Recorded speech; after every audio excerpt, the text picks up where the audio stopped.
एक कदम ईश्वर की ओर। उपशम प्रकरण 62वां सर्ग। अज्ञान रूपी आवरण के हट जाने पर नित्य चित्त स्फुरण की अवस्था से विद्वानों की सदा सर्वदा अद्वितीय ब्रह्म में ही समाधि होती है। यह वर्णन। महर्षि श्री वशिष्ठ जी ने कहा, श्री राम जी, तदनंतर चिरकाल तक करीब करीब उस तरह की प्राचीन प्रेम से ओतप्रोत विश्वास पूर्ण कथालापों से सुरघु के सुंदर सदन में विश्रांति लेकर राजा परीग, जिसका शास्त्र विशेष का नाम के सदृश नाम है, कहने लगे। परीग ने कहा, राजन, इस संसार रूपी जाल में रहकर जो कर्म किए जाते हैं वे समाहित चित्त वाले ज्ञानी के लिए तो सुखकारक है, पर उससे भिन्न अज्ञानी के लिए सुखकारक नहीं है।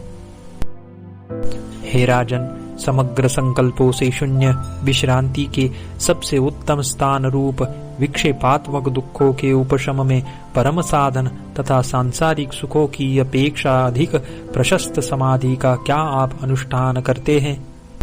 सुरघु ने कहा, भगवान, युक्त होने के कारण आप मुझसे यही कहिए कि संपूर्ण संकल्पों से रहित निरतिशय उपशम रूप यानी आत्मा सांसारिक सुखों की अपेक्षा प्रशस्त है, परंतु यह आप मुझसे क्यों कहते हैं कि समाधि का अनुष्ठान करना चाहिए?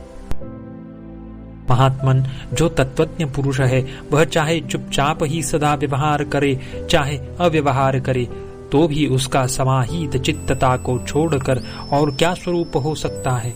क्योंकि अनावृत्त स्वभाव होने के कारण कभी भी असमाहित चित्त वाला नहीं हो सकता। जिनका चित्त प्रबुद्ध हो गया है, ऐसे तत्वज्ञ मुनि सदा सर्वदा जगत के व्यवहार को करते हुए भी आत्मरूप अद्वितीय चित्व में परम निष्ठा वाले होने के कारण सदा समाधि संपन्न ही है।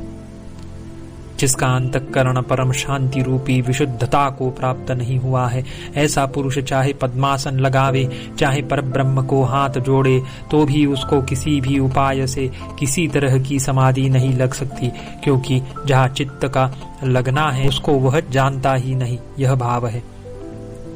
भगवान, चुपचाप बैठे रहना समाधि नहीं कहलाता, किंतु समस्त आशा रूप तृणों के लिए अग्नि रूप जो आत्म तत्व का अपरोक्ष साक्षात्कार है, वही समाधि कहलाता है।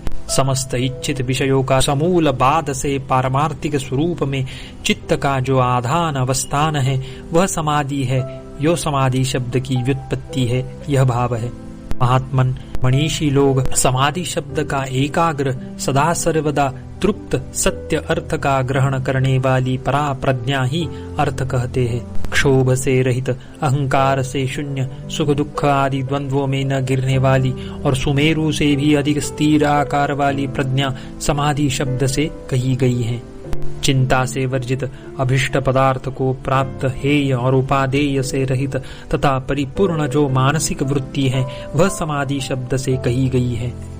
जिस समय से लेकर मन का तत्वज्ञान के साथ अत्यंत संबंध हो जाता है, उस समय से लेकर महात्मा विद्वान की समाधि लगातार बनी ही रहती है, कदापि विच्छिन्न नहीं होती।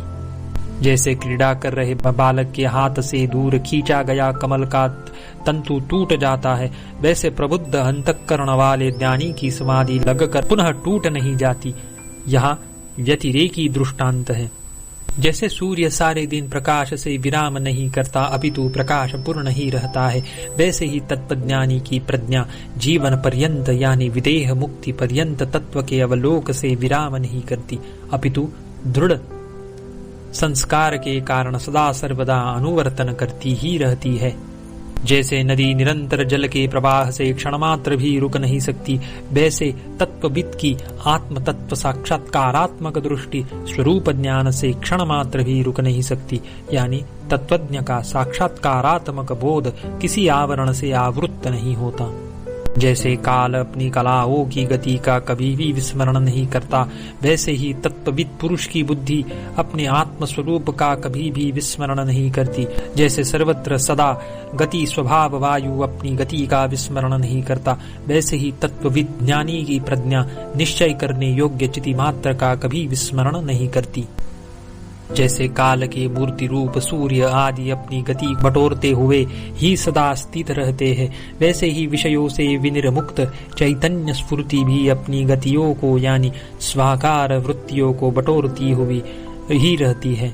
जैसे घट आदि पदार्थ सत्ता से यानी अस्तित्व से विहीन होकर कभी भी उपलब्ध नहीं होते, ऐसे ही तत्वज्ञानी का समय आत्मज्ञान से विहीन होकर कभी भी उपलब्ध नहीं होता।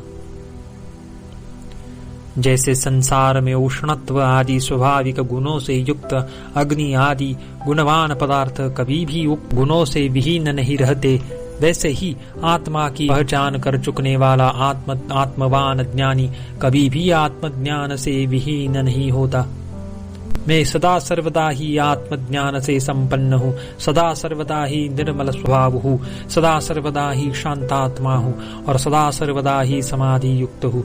मेरा समाधि से विच्छेद किससे और कैसे हो सकता है, क्योंकि मेरी समाधि आत्म स्वरूप से भिन्न नहीं है, अतः उसका अस्तित्व सदा सर्वदा बना हुआ ही है। इसीलिए यदि मेरा मन है तो वह किसी भी समय समाधि से वर्जित नहीं, और यदि नहीं है तो मन किसी भी समय समाधि से युक्त नहीं है, अर्थात समाधि करने की आवश्यकता ही नहीं रहती, क्योंकि विक्षेप कारण के न रहने से अद्वितीय आत्म तत्व की एक रूपता का ही सदा सर्वदा संभव है। चूंकि यह जो कुछ दिखलाई पड़ता है वह सभी कुछ सब प्रकार सर्वव्यापक आत्म स्वरूप ही है, इसीलिए यह समाधि क्या होगी और असमाधि भी क्या कही जाएगी, अर्थात उन दोनों के स्वरूप के विषय में कुछ भी नहीं कहा जा सकता। उत्तम महात्मन जिनकी बुद्धि से भेद का विघटन हो गया है, यानी जिनकी बुद्धि में तनिक भी भेद के लिए स्थान नहीं है, अतएव जो कार्यों के परिणामों में यानी सुख दुख आदि विकारों में होने वाली भेद भावनाओं से विनिर्मुक्त हो चुके हैं, ऐसे बड़े बड़े तत्वविद सदा सर्वदा एक ही स्वरूप से समदृष्टि होकर स्थित रहते हैं। इसीलिए समाहित और असमाहित के भेदों को मानकर प्रवृत्त हुआ आपका यह वाणी का प्रपंच किस अर्थ का बोधक होगा? किसी अर्थ का नहीं, अर्थात आपकी वाणी का विलास मिथ्या ही है, यह भाव है। 62वां सर्ग समाप्त।